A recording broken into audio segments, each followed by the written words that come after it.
Saludos y bendiciones. Capítulo 11 de Apocalipsis. Comentario número 10. Juan se le da una vara de medir para que mida el templo. Seguimos estudiando la palabra de Dios en el libro de Apocalipsis. Por su contenido escatológico y profético, no es fácil entenderlo, pero contamos con la ayuda del Espíritu Santo, que su deseo es guiarnos a toda la verdad. Nos encontramos a la mitad de este libro por sus capítulos 11. Hemos recorrido ya bastante distancia, tiempos difíciles para ese momento que vivirá la tierra y la humanidad en el tiempo de Apocalipsis. Es los últimos tiempos. Hagamos una oración esta tarde para que el Señor nos ayude a entender y a comprender sus propósitos escatológicos y proféticos. Señor, queremos darte gracias por estar delante de tu presencia, por concedernos tú este tiempo de apartarnos para escuchar de tu palabra, para escudriñarla, como tú nos enseñas, que escudriñemos tu palabra, que podamos leerla para entenderla y ponerla por obra. Queremos poner nuestras vidas delante tuya, que tú nos limpies, que nos santifiques, que podamos y queremos acercarnos a ti confiadamente a ese trono de gloria. Queremos en estos momentos leer de tu palabra, para que tu palabra sea como una luz en nuestro camino, para que podamos andar confiadamente por medio de tus caminos preparados para aquellos que te aman, Señor. Gracias te doy por estos momentos. Pongo a cada persona que está oyendo tu palabra, que tú toques sus corazones y ilumines sus mentes para poder entender y comprender los misterios tuyos, los misterios revelados en este libro de Apocalipsis. Queremos que tú nos tomes de la mano y nos guíe por los senderos de estos tiempos, de las visiones, de las voces y de las cosas que ocurrieron, que Juan la pudo vivir, palpar, escribir, para que ahora nosotros la tengamos y podamos escudriñarla y entenderla por medio de tu Santo Espíritu, Señor. Eso te lo pedimos en el nombre de Jesucristo. Pedimos que en esta tarde tú nos ayudes a entenderlo. En el nombre de Jesús. Amén. Amén. Vimos como Juan tiene una visión del Hijo del Hombre y se le da un mensaje para las 7 iglesias de Apocalipsis. Hemos llegado al capítulo 11, vamos a retroceder y recordar algunas cosas, cómo se fue hilando, se fue montando a través de diferentes visiones hasta llegar a este capítulo. A Juan se le manda que escriba las cosas que has visto, las que son, las que han de ser después de esta. Las que has visto y las que son, las comparte con la iglesia de Apocalipsis, las 7 iglesias. Juan está a punto de vivir cosas tremendas sobre los últimos tiempos. Él queda como muerto cuando vio al Hijo del Hombre, pero la visión toma vida. Y le dice, Juan, no temas, yo soy el primero y el último, el que vivo y estuve muerto, mas he aquí que vivo por los siglos de los siglos. Juan reconoce esa voz y esa mano sobre él. Juan le escribe a las 7 iglesias las cosas que son. Yo conozco tus obras, las cosas que deben dejar, arrepentirse y cambiar, la recompensa por seguir los caminos del Señor. Al que venciere, yo le daré la corona de la vida. Juan está en el Espíritu y escucha una voz, sube acá, y yo te mostraré las cosas que sucederán después de esta. Juan se prepara para vivir una aventura más maravillosa de toda su vida, aún en su vejez, desterrado en una isla de Grecia llamada Patmos. Juan escucha esa voz y sube al cielo y contempla un trono maravilloso con uno sentado. Su aspecto era semejante a las piedras preciosas, a un arco ire rodeado del trono. Había 24 tronos con 24 ancianos sentados en sus tronos, vestidos con ropas blancas y coronas de oro en sus cabezas. Había 4 seres vivientes llenos de ojos. Cada uno era semejante a un becerro, a un león, a un hombre, a un águila. Ellos estaban de noche y día alabando al Santo, Santo, Santo es el Señor, Dios Todopoderoso, el que era, el que es y el que ha de venir. Siempre los seres vivientes dan gloria y honra y acción de gracia al que está sentado en el trono. El que está sentado en el trono tenía un libro sellado en su mano derecha que nadie lo podía abrir.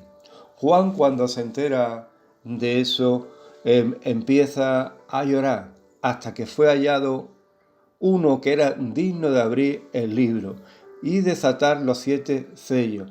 El cordero que fue inmolado es digno de abrir el sello. Se unieron en alabanza a los 24 ancianos, los 4 seres vivientes y millones de ángeles, que decían: el cordero que fue inmolado es digno de tomar el poder, la riqueza, la sabiduría, la fortaleza, la honra, la gloria y la alabanza. Y todo lo creado que está en el cielo y sobre la tierra, y debajo de la tierra y en el mar, y todas las cosas que en ello hay, oí decir: al que está sentado en el trono y al Cordero, sea la alabanza, la honra, la gloria, el poder por los siglos de los siglos. Amén. La alabanza más completa que se ha podido oír en todo el universo. Toda la creación adora a su Creador al unísono. Se abren los sellos. Salen los 4 jinetes del Apocalipsis. El primer jinete sale con un caballo blanco y sale para vencer. Lleva un arco en su mano, pero no lleva flecha. Tiene un propósito y es negociar, es llevar la paz a las naciones. El segundo jinete sale un caballo rojo vivo. Y lo que hace es quita la paz de la tierra y hay guerra y se matan los unos a los otros. El tercer jinete sale con un caballo negro, con una balanza en su mano y es restringido los alimentos. Hay alimentos que son carísimos. Los 4 jinetes salen con el cuarto jinete sale con un caballo amarillo y trae la muerte a la 4ª parte de la tierra. Por espada, por hambre, por mortandad y por las fieras salvajes. Se ve las almas, el 5.º sello se abre, se ve las almas del altar, debajo del altar, clamando por justicia. Y se le concede vestiduras blancas y se les manda que esperen hasta que todos los que crean en Dios tengan la oportunidad de ser salvos, aunque entreguen su vida física. El 6.º sello hubo cataclismo cósmico. El sol se oscureció, la luna no dio su resplandor y las estrellas caían a la tierra. Y hubo un gran terremoto en la tierra como nunca lo ha habido. Muchas personas mueren y se asustan a ver el rostro del que está sentado en el trono y al Cordero. Claman para que las piedras y los montes caigan sobre ellos. El 7.º sello hay silencio en el cielo por 30 minutos.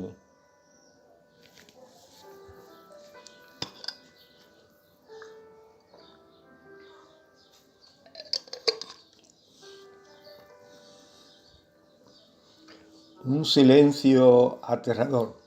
Después de todo ese ruido, hay este silencio. El universo está parado, quieto, para prepararse 7 ángeles para los próximos juicios.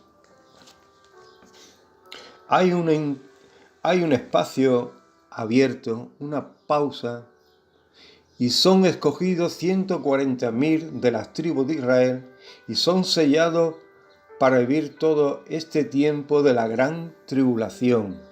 Su misión es dar testimonio de Dios en sus vidas. Ellos se prometen no casarse y vivir vidas santas. Se preparan los ángeles para tocar las trompetas. Están delante de Dios con sus trompetas preparados. El primer ángel tocó la trompeta y hubo granizo y fuego mezclado con sangre, que fueron lanzados sobre la tierra. La tercera parte de los árboles se quemó, y se quemó toda la hierba verde. Este toque afectará a las frutas, a las verduras y a las hortalizas. El segundo ángel tocó la trompeta, como una gran montaña ardiendo en fuego fue precipitada en el mar, y la tercera parte del mar se convirtió en sangre, y murió la tercera parte de los seres vivientes que estaba en el mar, y la tercera parte de las naves fueron destruidas. Este toque afectará a los peces de todo tipo, a los barcos de pesca y de navegación. El tercer ángel toca la trompeta y cayó del cielo una gran estrella ardiendo como una antorcha, y cayó sobre la tercera parte de los ríos y sobre la fuente de las aguas. Y el nombre de la estrella es Ajenjo, y la tercera parte de las aguas se convirtió en amarga. Y muchos hombres murieron a causa de esas aguas contaminadas, porque se hicieron amargas.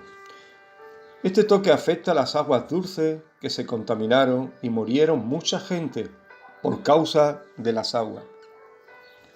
El cuarto ángel toca la trompeta y fue herida la tercera parte del sol, la tercera parte de la luna y la tercera parte de las estrellas, para que se oscureciese la tercera parte de ellos, y no hubiese luz en la tercera parte del día y asimismo de la noche. Este toque de trompeta afecta a la luz del día y la de la noche, y no habrá luz la tercera parte del día y de la noche. La noche será oscura una tercera parte, es decir, 18 horas de oscuridad en el día que tiene 24 horas. El quinto ángel toca la trompeta y salen langostas infernales sobre la tierra que atormenta a los seres humanos durante 5 meses. Con picadura de escorpiones. Los hombres desean morir, pero la muerte huye de ellos. El sexto ángel toca la trompeta y son desatados 4 ángeles que están en el río de Éufrates, con un ejército de 200 millones de personas preparados para matar a la tercera parte de la tierra, con plagas de fuego, humo y azufre, y muere la tercera parte de los seres humanos. El séptimo ángel toca la trompeta y hay voces en el cielo, que los reinos de la tierra han venido a ser de nuestro Señor y de su Cristo. Se da una adoración en alabanza por la victoria del Cordero. Hay una pausa en el cielo. Juan ve descender un ángel fuerte, con un librito en la mano y un mensaje clave. El tiempo no sería más. El misterio de Dios se consumará. Tú, Juan, es necesario que profetice a todas las naciones. Estamos en el capítulo 11 y hay 2 temas clave. Uno es el templo que fue medido y otros son los 2 testigos. Apocalipsis 11, 1, 2 dice así. Podemos abrir la Biblia en Apocalipsis 11. Juan está en esa visión viendo al ángel fuerte que le ha mandado predicar el evangelio a todo pueblo, naciones, lenguas y reyes. Y entonces me fue dada una caña semejante a una vara de medir, Y se me dijo, levántate, mide el templo de Dios, el altar y a los que moran en él, a los que adoran en él. Pero el patio que está fuera del templo, déjalo aparte. No lo midas, porque ha sido entregado a los gentiles, y ellos hollarán la ciudad santa durante 42 meses. Juan se le da una vara de medir. Juan se le manda que participe en la visión. Hay habido momentos donde Juan ha estado mirando, escribiendo, pero ahora se le dice que coja una vara de medir y mida el templo. Juan se le ha mandado que profetice a todas las naciones.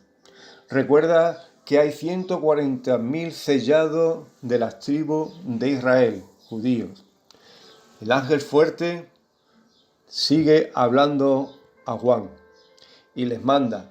Juan se le manda que mida el templo de Dios, que mida el altar y que mida los que adoran a Dios en el templo, pero que no mida el patio del templo, porque ha sido entregado a los gentiles y habitará en la ciudad durante un tiempo limitado, que son 42 meses, 3 años y medio o 1260 días.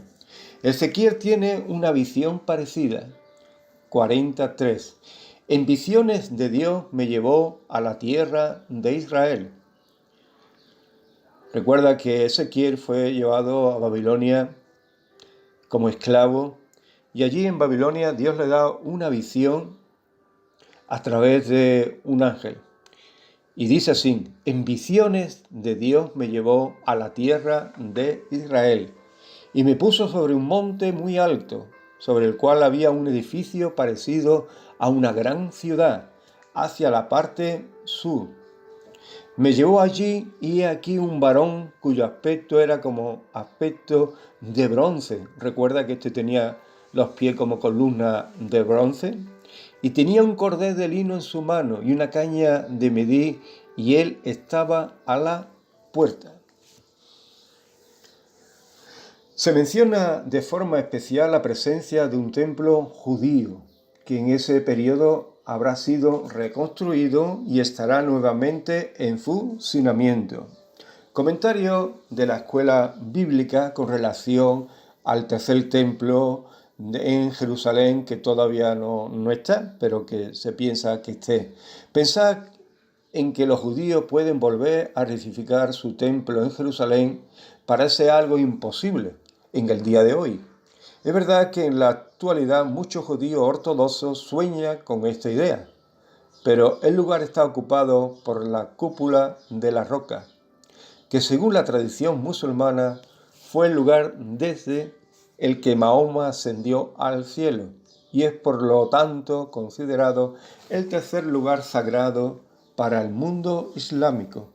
Actualmente está bajo el control musulmán, y pensar en que los israelitas pudieran llegar a arrebatárselo para construir allí su templo es inconcebible en el actual ambiente político. Algunos expertos judíos han investigado recientemente sobre la ubicación exacta del antiguo templo y han llegado a la conclusión de que estaba localizado junto al norte de la cúpula de la roca, es decir, en la ciudad de David, no en el monte del templo, en una área donde sí sería posible su reconstrucción. Según ello, el atrio del templo coincidiría con la cúpula de la roca, algo que estaría de acuerdo con lo que nuestro texto de Apocalipsis dice, que el atrio que está fuera del templo debería ser dejado aparte porque había sido entregado a los gentiles. Esta es una idea interesante, pero no hay nada seguro en ella. ¿Cómo podrán los israelitas volver a construir su templo allí? Es un misterio. Algunos sugieren que esto tendrá lugar bajo el patrocinio y protección del mismo Anticristo. Comentario arqueológico.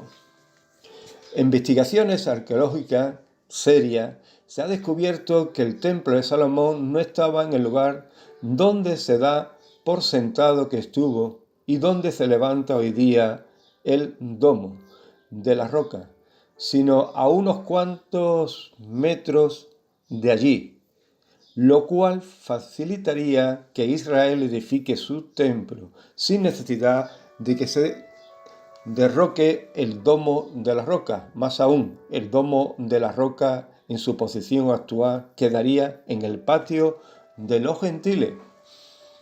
¿Habrá un nuevo templo en Jerusalén? Hay dos opiniones. Una opinión es que sí, que se levantará el templo, y otra que el templo descenderá del cielo.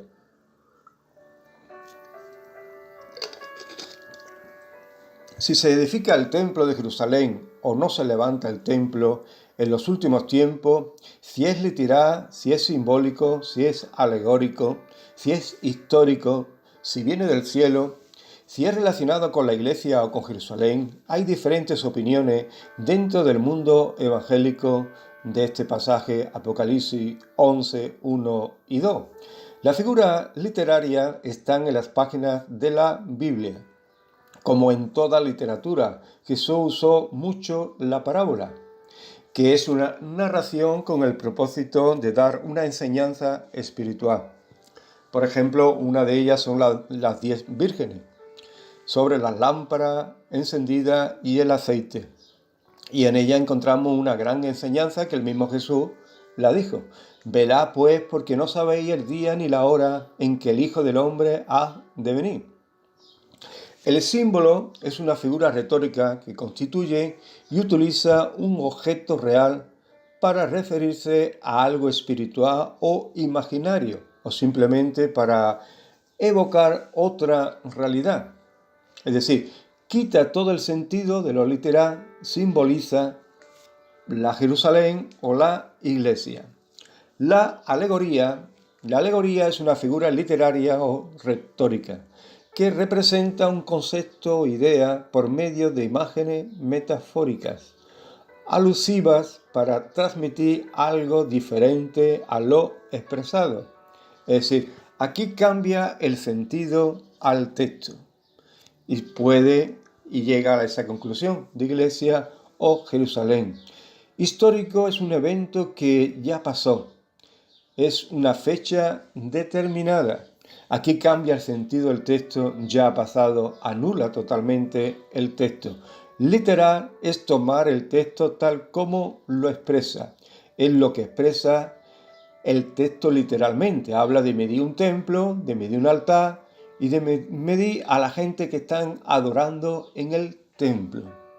Hay otros textos, aquí nos encontramos con una pregunta clave. ¿Hay otros textos que hablen de un nuevo templo? Pablo habla de un templo futuro relacionado con el hijo de pecado que es el anticristo. En 2 de Tesalonicenses capítulo 2 podemos ir a verlo y dice, el cual se opone y se levanta contra todo lo que se llama Dios y es objeto de culto, tanto que se sienta en el templo de Dios como Dios, haciéndose pasar por Dios. Es decir, aquí Pablo está hablando de un templo de Dios y de una persona que se va a pasar por Dios y se sienta en el mismo templo haciéndose pasar por Dios. Templo, hoy día no hay templo en Jerusalén. Para que eso se lleve a cabo y se cumpla, pues habrá que edificar ese templo. Daniel 9:27 nos dice, y por otra semana confirmará el pacto con muchos, y a la mitad de la semana hará cesar el sacrificio y las ofrendas. Después que la muchedumbre de las abominaciones vendrá el desolador, hasta que venga la consumación de lo que está determinado y se derrame sobre el desolador. Aquí Daniel está hablando de un templo donde donde se están ofreciendo sacrificio y ofrenda. pero la mitad de la semana cesa, se para. Y dice literalmente, hasta que venga la consumación y lo que está determinado se derrame sobre aquel que se está sentado en el templo y que ocupa el lugar de Dios, que Daniel lo llama el desolador. Tanto Daniel como Pablo habla de un nuevo templo que está relacionado con el anticristo, desolador, hombre de pecado, hijo de perdición. Los tres textos se refieren a un nuevo templo que se va a construir en Jerusalén en los últimos tiempos. Hay miles de cristianos evangélicos que creen esta postura, que se levantará un nuevo templo en los últimos tiempos y que todo esto será posible por medio de negociaciones del anticristo, que va a negociar, va a hacer pacto. Esto se llevará a cabo, pero a la mitad de la semana, los 3 años y medio, ocurrirá que cambiará todo y él se sentará en el templo de Dios y mandarán que lo adoren. El cómo va a ocurrir esto no se sabe. Hoy día es imposible, humanamente hablando, es imposible que construya el templo a no ser fuera de ese lugar. Pero ¿hay algo difícil para Dios? No hay nada difícil para Dios. Aunque esto se lleve a cabo aquí en la tierra, como acaba de hablar, habrá un tiempo de paz, como lo anunció el jinete del caballo blanco, con su arco sin flecha. Será un tiempo de negociaciones, será un tiempo donde se tratará, se hablará y se llegará a la paz. Cuando digan paz y seguridad, vendrá de repente destrucción repentina.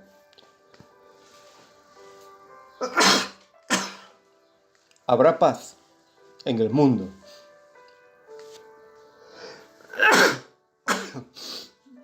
Tomando en su contexto, enseña que los últimos de los más terribles apostasías y de las persecuciones más crueles, habrá un remanente de Israel que pondrá su fe en el Mesías y tendrá el favor de Dios. ¿Serán los sellados de Dios? Es decir, en los últimos tiempos, cuando la situación esté muy difícil, el anticristo, la bestia, la trinidad satánica, esté en acción, poniendo y sellando a todos los hombres, y el que no le adore morirá. En ese tiempo de persecución habrá un grupo, un remanente de Israel que creerán en el Mesías y además tendrán el favor de Dios.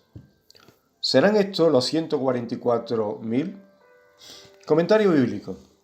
Es muy probable que la reedificación del templo despierte un gran interés por la vida espiritual en Israel. De hecho, Juan no solo debía medir el templo, sino también las personas que estaban adorando. Y nos preguntamos, ¿quién son estos? No lo sabemos, pero quizá represente al futuro remanente de Israel que adorarás a Dios en el templo reconstruido. ¿Puede ser los 144.000? Posiblemente. ¿Se habla hoy día de la construcción del templo de Jerusalén en Israel? ¿Se habla? ¿No se habla? Leemos una noticia muy cercana a nosotros, el 19 de septiembre de 2019. Dice: crece la presión para levantar el tercer templo en el espacio de la mezquita de la Roca. En este lugar sagrado del Islam está en conflicto con el cumplimiento de la profecía de la construcción del tercer templo de Jerusalén, cuyo espacio ocupa la icónica cúpula dorada de la mezquita, ubicada en el monte del templo. Es el tercer sitio más sagrado del Islam. Es reconocido en todo el mundo como un símbolo de la ciudad de Jerusalén. Esta mezquita, esta construcción, del año 705 después de Cristo está siendo acosada para derribarla por parte de grupos sionistas cada vez más influyentes, que ven necesario reconstruir en este espacio original del Templo de Jerusalén, como cumplimiento a la profecía bíblica. Se considera el lugar donde el profeta Mahoma ascendió al cielo y ha sido mencionado en el Corán, que glorifica esa mezquita y la identifica como una mezquita bendecida. Todos los musulmanes, 1.800 millones, ya sean sionistas o chiitas, veneran esa mezquita, un hecho que ha permanecido sin cambio durante más de un milenio y continúa hasta hoy. Que el movimiento del Tercer Templo o el movimiento activista del Templo ha crecido drásticamente en los últimos años, se ha vuelto cada vez más dominante en Israel. Han demostrado de manera concluyente que el templo estaba en la ciudad de David y no en el monte del templo como se creía. Hay una organización en Israel que se llama el Instituto del Templo. Fue fundado en el 1987 por el rabino Israel Ariel. Es una organización religiosa educativa sin fines de lucro, ubicada en el barrio judío de la ciudad vieja de Jerusalén. El instituto está ubicado a cada aspecto específico para la tercera construcción del famoso templo. El enfoque principal del instituto son sus esfuerzos hacia el inicio y la reconstrucción real del templo sagrado. Con este fin, el instituto ha comenzado a restaurar y construir artículos sagrados para el servicio del templo, los mismos que puedes verse actualmente en las exposiciones en Jerusalén. Todos los elementos, la menorá, el altar, la mesa de los panes, todo a su medida y todo a oro puro. La vestimenta de los sacerdotes para hacer los sacrificios, los animales, todo está preparado. En segundo lugar, el ángel o Juan le dice: el patio y la ciudad ha sido entregada a los gentiles y habitará la ciudad un tiempo limitado de 42 meses. Durante este tiempo el patio de la ciudad será de los gentiles por un tiempo limitado de 42 meses, es decir, 3 años y medio o 1200 días, donde estarán 2 testigos profetizando. Este pasaje está relacionado con el futuro de Israel. Dios no se ha olvidado de su pueblo, sino que todavía tiene planes religiosos para ello. Pero para que se pueda dar y llega a realizarse, es necesario que primero los tiempos de los gentiles se cumplan, tal como señaló el Señor Jesucristo en su sermón profético. Jerusalén será hollada por los gentiles hasta que los tiempos de los gentiles se cumplan. Lucas 21, 24. Tiempo de los gentiles tiene que ver con la denominación gentil sobre Jerusalén. Comenzaron cuando en el año 70 de nuestra era los romanos, a la cabeza del general Tito, entra en esa ciudad, la destruye y destruye el templo piedra sobre piedra para llevarse todo el oro de las ofrendas votivas que había en las paredes. Se cumplió la profecía donde el Señor le dijo que piedra a piedra sería destruido. En el 1948 la nación de Israel fue nuevamente constituida como tal y volvió a tener algunos de los territorios que en el pasado había sido suyo. Pero todo esto fue conseguido por medio de maniobras políticas. De hecho, Israel no tiene pleno dominio sobre Jerusalén, aunque llegó un momento en la guerra de los 6 días que sí lo tuvo, pero cedió. Apocalipsis nos presenta todavía a Jerusalén hollada por los gentiles, ya que el patio no lo pueden medir porque será entregado a los gentiles. Lo que implica que los tiempos de los gentiles todavía no se habrá cumplido en estos momentos y estarán 42 meses más. El tiempo que están los dos testigos profetizando. Comentario bíblico. Los gentiles, los no judíos, para aclararnos, ¿quién son los gentiles? Pues son todos los que no son judíos. Controlarán y profanarán la ciudad santa durante 42 meses. Es decir, que los judíos sufrirán opresión, persecución por parte de los gentiles, hasta que el Mesías venga con poder y gloria, los libere de esa presión y entre en un reino de paz, justicia y santidad. Es decir, durante ese tiempo de la gran tribulación, en este primer periodo, habrá ese templo, se construirá ese templo, si esto es literal y así lo creemos. El patio será entregado a los gentiles, y los gentiles, en la segunda parte de la gran tribulación, hará presión contra los judíos, hasta que llegue un momento que Jesús venga con poder y gloria, como dice en el capítulo 19 de Apocalipsis, que viene con la espada de su boca. Después de este repaso por Apocalipsis, nos damos cuenta que sigue también una parte más y es los dos testigos. Solamente para nombrarlo para el próximo audio. Estos dos testigos tendrán un ministerio profético que durará 1260 días. Tienen poder para hacer milagros y prodigios. Nadie les puede hacer daño. Ese daño se vuelve contra ellos. Cuando termine su ministerio aquí en la tierra, la bestia que sale del abismo hará guerra y los matará.